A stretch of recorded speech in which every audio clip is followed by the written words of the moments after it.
ડીસા તાલુકા pensioners association દ્વારા 23મા pensioners ડેની ઉજવણી અને વાર્ષિક સાધારણ સભા યોજાઈ. લાયન્સ ક્લબ હોલ ડીસા ખાતે નાગરભાઈ કે. પરમાર પ્રમુખની અધ્યક્ષતામાં ડીસા તાલુકા પેન્શનર્સ એસોસિએશન દ્વારા 23મા પેન્શનર્સ ડેની ઉજવણી અને વાર્ષિક સાધારણ સભા યોજવામાં આવી હતી. આ કાર્યક્રમના ઉદ્ઘાટક ડો મનોજ અમીન એમ.એસ. અને ઈ.એન.ટી.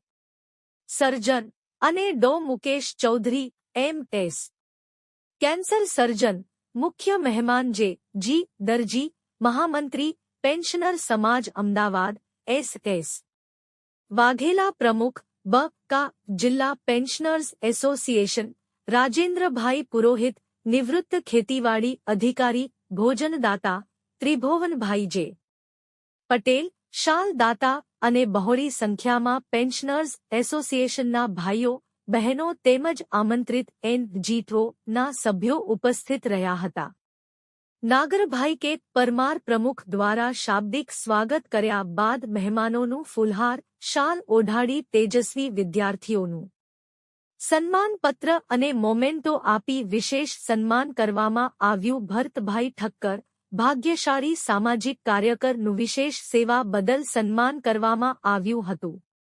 એમ.એફ. મંડોરી દ્વારા ગત વર્ષના થયેલ ખર્ચના હિસાબોની રજૂઆત કરવામાં આવી.